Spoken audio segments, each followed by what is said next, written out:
Welcome back, dear students. I am Dr. Payal Hiranwar, Assistant Professor of Mathematics, Senior College. तो बच्चों, आज के video में हम ये पढ़ने वाले हैं कि what is a homomorphism of groups. ठीक है, होमोमॉर्फिज्म ऑफ ग्रुप्स जानने के लिए आपको सबसे पहले ये पता होना चाहिए कि व्हाट इज अ फंक्शन। ठीक है, ये जो बेसिक चीज होती है function, one and onto, ये दो तीन चीजों का नॉलेज आपको होना बहुत जरूरी है, तभी आपको ये कंसेप्ट समझ में आएगा। सो अगर don't worry if you don't have this knowledge, तो आप मेरे ही चैनल पे जाकर आप वीडियोस देख सकते हो। एक प्लेलिस्ट बनी हुई है रिलेशन एंड फंक्शन नाम से, उसमें आपके सारे कंसेप्ट क्लियर हो जाएंगे। What is a function, what is a relation, what is one and what is onto function, because उसके नॉलेज के बिना आपको होमोमॉर्फिज्म नहीं समझ में आएगा। So let us proceed here. First of all we will see the definition of homomorphism. तो homomorphism of groups की जब हम बात करते हैं तो the definition says that let G and G bar be groups a mapping यानी ही function, जो मैं अभी आपको बोल रही थी कि आपको फंक्शन के बारे में पता होना चाहिए कि फंक्शन क्या होता है। यही होता है फंक्शन, मतलब ही एक मैपिंग होती है। तो एक मैपिंग होना चाहिए phi from G to G bar, उसको हम होमोमॉर्फिज्म बोलते हैं। तो बेसिकली होमोमॉर्फिज्म होता क्या है? अगर कोई आपसे पूछेगा what is homomorphism, it is a mapping. कदम क्या है वो? It is a mapping. मतलब ये कंफ्यूजन नहीं होना चाहिए कि वो होता क्या है, वो सेट होता है, वो कोई एक एलिमेंट होता है, वो एक सब ग्रुप होता है। Actually homomorphism is a mapping. अब आगे देखते हैं किस टाइप की मैपिंग। तो उस पर कंडीशन डाल देते हैं हम। मैपिंग के ऊपर में कंडीशन डाल दी कि किस टाइप की मैपिंग। कोई भी मैपिंग को होमोमॉर्फिज्म नहीं बोलेंगे, या कोई भी फंक्शन नहीं होगा। एक ऐसा फंक्शन जो ये क्राइटेरिया सेटिस्फाई करता हो। क्या क्राइटेरिया? जस्ट सी, यहां पर हम ये बोल रहे हैं कि सबसे पहली बात, जो मैपिंग हमने बात की होमोमॉर्फिज्म की, वो हमेशा एक ग्रुप से दूसरे ग्रुप तक होनी चाहिए। दूसरा ग्रुप या सेम ग्रुप भी हो सकता है। कहने का मतलब यहाँ पर हम सेट से डील नहीं कर रहे। जब हमने फंक्शंस पढ़ा था तो उसमें हम सिर्फ सेट से डील कर रहे थे, यहाँ पे हम ग्रुप से डील कर रहे हैं। तो यहाँ जो डोमेन, वहां मैंने एक्सप्लेन किया हुआ है उन वीडियोस में, what is domain, what is codomain, what is range, ये सारी चीजें मैंने डिटेल में एक्सप्लेन की है। आप वो वीडियोस चेकआउट कर सकते हो। तो डोमेन एंड कोडोमेन जो होता है वो दोनों ग्रुप्स होना बहुत जरूरी है, तब जाके हम आगे बढ़ सकते हैं होमोमॉर्फिज्म की डेफिनेशन पे। तो होमोमॉर्फिज्म के लिए क्या होना चाहिए कि फाई, अगर कोई एक मैपिंग है फाई, उसको आप कोई दो एलिमेंट्स के प्रोडक्ट पर, ठीक है, यहाँ पर हमने क्या किया, दो एलिमेंट्स लिए हैं ए और बी। कहां से? जी से। अब ये जो जी है ये किसकी बात चल रही है? डोमेन की।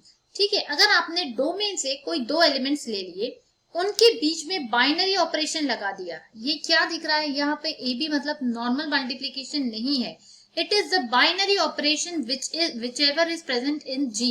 अगर यहाँ जी डॉट की बात हो रही है, मतलब यहाँ पर डॉट लगेगा ए और बी के बीच में। अगर जी में जो बाइनरी ऑपरेशन है वो प्लस होगा, अगर जी प्लस होगा तो फाई का जो है ये डेफिनेशन चेंज हो जाएगी, वो बन जाएगी phi of a plus b, homomorphism के लिए ही। तो यहाँ पर इसको ध्यान देने वाली चीज क्या होती है कि होमोमॉर्फिज्म के लिए आपको सबसे पहले बाइनरी ऑपरेशन चेक करना होता है कि ग्रुप में कौन सा बाइनरी ऑपरेशन है। तो हमारे ग्रुप में यहाँ पे डॉट बाइनरी ऑपरेशन है। तो दो एलिमेंट्स के बीच में जब आप वो बाइनरी ऑपरेशन लगाते हो, that is phi of a dot b, जब लेते हो तो उसकी वैल्यू अगर phi of a dot phi of b, अब ये डॉट किसको सिंबलाइज करता है? तो ये डॉट कहां से आया? This is again this represents the binary operation in G bar. अगर जी बार में भी बाइनरी ऑपरेशन डॉट है तो यहाँ पर डॉट लगेगा। ठीक है, तो हम मान के चल रहे कि जी बार में भी बाइनरी ऑपरेशन यहाँ पर डॉट है। तो फाई ऑफ ए और फाई ऑफ बी के बीच का जो बाइनरी ऑपरेशन है वो डॉट लगेगा। And if these two values are equal, तब जाके हम बोलेंगे कि ये जो फाई है, जो पहले सिर्फ एक मैपिंग थी, वो एक होमोमॉर्फिज्म है। इसको और अच्छे से एक्सप्लेन करती हूँ मैं। जैसे मैं एक दूसरा एग्जाम्पल लेती हूँ। अगर मेरे पास एक सेट, एक ग्रुप जी है, फाई, फिर से एक मैपिंग ले ली ग्रुप जी से जी बार तक, लेकिन यहाँ पर ग्रुप जी में जो बाइनरी ऑपरेशन है वो ट्राइंगल है, और जी बार में जो बाइनरी ऑपरेशन है वो स्क्वायर है। ये कोई भी हो सकता है, प्लस माइनस, तो हमने सिर्फ सिंबलाइज करने के लिए ट्राइंगल और स्क्वायर लिया है। तो हम होमोमॉर्फिज्म के लिए क्या डेफिनेशन लगाई थी मैंने? फाई ऑफ टू एलिमेंट्स, उनके बीच में बाइनरी ऑपरेशन कौन सा? जो डोमेन वाला होता है। तो यहाँ पर हम कैसे लगाएंगे? फाई ऑफ, पहले तो दो एलिमेंट्स ले लेंगे हम जी से, दोनों एलिमेंट्स के बीच में बाइनरी ऑपरेशन लगाना है, कौन सा? जो कि जी में है, जो कि डोमेन में है। तो phi of a triangle b should be equal to, this should not be, अब यहाँ पे ऐसे नहीं लिखोगे आप, this should be equal to phi of a triangle phi of b, नहीं, यहां पर ऐसा नहीं लिखेंगे। यहां हमने बराबर लिख दिया था phi of a dot b is equal to phi of a dot phi of b. क्यों लिखा था? क्योंकि दोनों में बाइनरी ऑपरेशन डॉट ही था। यहाँ पर binary operation in the codomain is different, यहाँ पे स्क्वायर की बात हो रही है। तो जब हम राइट हैंड साइड में लिखेंगे तो this should be equal to phi of a square phi of b, या स्क्वायर मतलब जो भी बाइनरी ऑपरेशन जी बार में है। ये दोनों वैल्यूज अगर इक्वल हो जाती है, हम ये दोनों वैल्यू इंडिविजुअली निकालेंगे, हम ये वैल्यू निकालेंगे, ठीक है, एंड ये वैल्यू अलग से निकालेंगे। अगर ये दोनों वैल्यू सेम हो जाती है तो हमारा फाई बन जाएगा homomorphism. Are you getting it? एक और एग्जांपल लेते हैं। सपोज मेरे पास एक बाइनरी ऑपरेशन है, सपोज मैंने बोला कि मेरा g प्लस एक ये है, यहां से phi from g plus to g dot, ठीक है, मुझे चेक करना है क्या ये बाइनरी ऑपरेशन, क्या ये फाई एक होमोमॉर्फिज्म है। तो ये होमोमॉर्फिज्म कब होगा? जब इसके अगर मैंने दो एलिमेंट्स ले लिए a कॉमा b और उनके बीच में इसका बाइनरी ऑपरेशन लगा दिया, that is a plus b, और इन पे जब मैं फाई ऑपरेट करती हूँ तो फाई सेपरेट आउट करने के बाद में वैल्यूज सेम होनी चाहिए। मतलब फाई ऑफ b और फाई ऑफ a, जब मैं इनकी इंडिविजुअल वैल्यूज निकालती हूँ इन दोनों एलिमेंट्स की, और उनके बीच में कौन सा बाइनरी ऑपरेशन लगना चाहिए, अब यहाँ पर डॉट दिया हुआ है तो यहाँ डॉट लगेगा।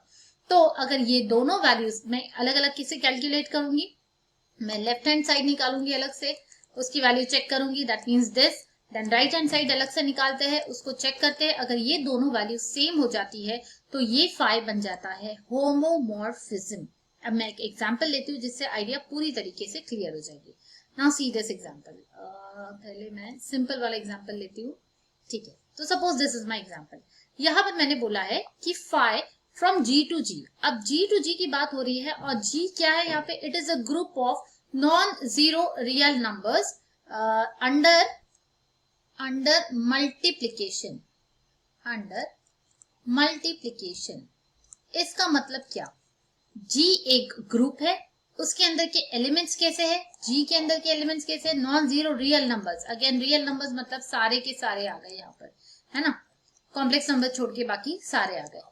तो g और g बार यहाँ पर सेम है, मतलब दोनों इनमें रियल नंबर्स ही दिख रहे थे, यहाँ पे कोई g बार नहीं है, अलग कोडोमेन और डोमेन यहाँ पर सेम है। तो इन दिस केस जो जैसे एलिमेंट्स यहाँ होंगे वैसे ही एलिमेंट्स इस यहाँ पर भी होंगे।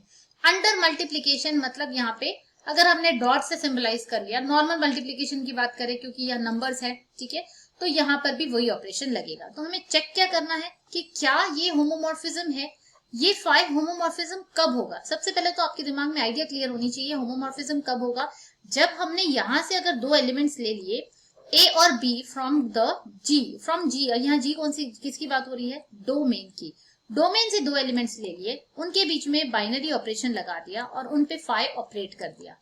अब इसकी जो वैल्यू है, अगर ये वैल्यू सेम हो गई as phi of a into phi of b, यहाँ इंटू क्यों लिया है, क्योंकि यहाँ पर भी बाइनरी ऑपरेशन डॉट है, कोडोमेन में भी। अगर ये दोनों वैल्यू इक्वल आ गई तो मेरा आंसर आ जाएगा कि phi is a homomorphism. Let us check. तो पहले हम लेफ्ट हैंड साइड निकालते हैं। लेफ्ट हैंड साइड निकालने के लिए हमें कोई भी दो एलिमेंट्स लेने पड़ेंगे, a और b। तो a और b अगर मैंने ले लिया तो मुझे निकालना है left hand side phi of a dot b। तो phi of a dot b क्या होगा, देखो फाई ऑफ x क्या होता है, x स्क्वायर, तो फाई ऑफ a b क्या होगा, a b square, isn't it, जो भी एलिमेंट है उसका स्क्वायर। अब ए बी स्क्वायर की वैल्यू अगर मुझे निकालनी है तो I can not write this as a square b square, because हम ग्रुप से डील कर रहे हैं, ये सादे नंबर्स नहीं है यहाँ पे। तो कोई भी चीज का स्क्वायर मतलब उसी चीज को दो बार लिखना होता है, राइट। अगर मैंने इसे दो बार लिख लिया तो अब मैं क्या एसोसिएटिविटी लगा सकती हूँ, यहाँ पर I can shift the brackets. तो ये मैं लिख सकती हूँ ऐसे A B into A into B A into B. Now because real numbers are commutative, हमें पता है कि A B can be written as B A, तो we can always write this as A into A B into B A. हमने क्या use किया है, concept ये यूज किया है कि real numbers are always commutative and therefore a b के बदले हमने बी ए लिख दिया। अब फिर से एसोसिएटिविटी अगर मैं लगाती हूँ तो मैं ब्रैकेट शिफ्ट कर दूंगी, A A into B B and this is nothing but a square into B square. तो ये आ गया मेरा लेफ्ट हैंड साइड। अब अगर मैं राइट हैंड साइड निकालती हूँ तो क्या आने वाला है, राइट हैंड साइड की वैल्यू आएगी phi of a into phi of b। That means phi of a की वैल्यू है x, phi of x x square है, तो ये हो जाएगा a स्क्वायर एंड ये हो जाएगा b square. So as you can see from equation a and equation b, दोनों सेम आ रही है values. That means phi of a dot b is equal to phi of a dot phi of b, and hence we can say that phi is a homomorphism. I hope it is clear to all of you. Homomorphism क्या होता है, एक और example लेते हैं। So here we have an example जिसमें हमें दो ग्रुप्स दिए हुए, यहाँ पर डोमेन और कोडोमेन अलग अलग है। प्रीवियस एग्जांपल में क्या था, दोनों सेम थे, G एंड G। तो यहाँ पर G क्या है, it is a group of non zero it is a group of real numbers under addition, ठीक है। and G बार क्या है, it is a group of non zero real numbers under multiplication। मतलब यहाँ ध्यान देने वाली बात क्या है कि G प्लस है एंड ये वाला जो G है इसके साथ बाइनरी ऑपरेशन डॉट है, मल्टीप्लीकेशन, ठीक है। तो अब आपको क्या प्रूफ करना है, क्या चेक करना है कि क्या डेफिनेशन ऐसी दी हुई है, चेक करना है क्या ये होमोमॉर्फिज्म है या नहीं। सबसे पहले तो दिमाग में आइडिया क्लियर कर लो कि होमोमॉर्फिज्म के लिए चेक करना है मतलब क्या चेक करना है। अगर आपने दो एलिमेंट्स ले लिए a एंड b, कहां से, डोमेन से, a कॉमा b अगर आपने g से ले लिया तो उनके बीच में जब बाइनरी ऑपरेशन लगेगा जो कि g में है, that means a plus b, and जब इंडिविजुअल बात आएगी उनकी इमेजेस की, फाई ऑफ ए और फाई ऑफ बी, तो इनके बीच में कौन सा लगेगा, इसके बीच में लगेगा डॉट, राइट हैंड साइड में डॉट है। तो ये दोनों वैल्यूज अगर इक्वल आ गई तो हम बोलेंगे फाई इज अ होमोमॉर्फिज्म, ठीक है। Let us check. तो ये चेक करते हैं, पहले लेफ्ट हैंड साइड क्या आ रहा है, phi of a plus b. Phi of a plus b by definition phi of x is 2 raise to x, तो phi of a plus b क्या होगा, 2 raise to a plus b, ठीक है। I can write this as 2 raised to a into 2 raised to b. This is my equation number 1. अब check करते हैं what is phi of a dot phi of b. तो phi of a की value है मेरे पास में 2 raised to a and phi of b की value है again 2 raised to b. कहां से आया, डेफिनेशन से, phi की डेफिनेशन से। So again I can say that equation 1 and 2 दोनों इक्वल है। इसका मतलब ये जो phi है it is an homomorphism, ठीक है। I hope the idea is clear. अगले वीडियो में आप देखोगे कि हम और कुछ एग्जांपल्स देखेंगे। शायद हमारा प्रीवियस वाला भी हमें होमोमॉर्फिज्म मिला था, यस, ये भी होमोमॉर्फिज्म मिला है हमें, ये भी एक होमोमॉर्फिज्म मिला है। तो नेक्स्ट वीडियो में हम कुछ एग्जांपल्स ऐसे देखेंगे कि ऐसे कौन से फंक्शंस या कौन सी मैपिंग होती है जो होमोमॉर्फिज्म नहीं होती है, ठीक है। So we will check out those examples in the next video.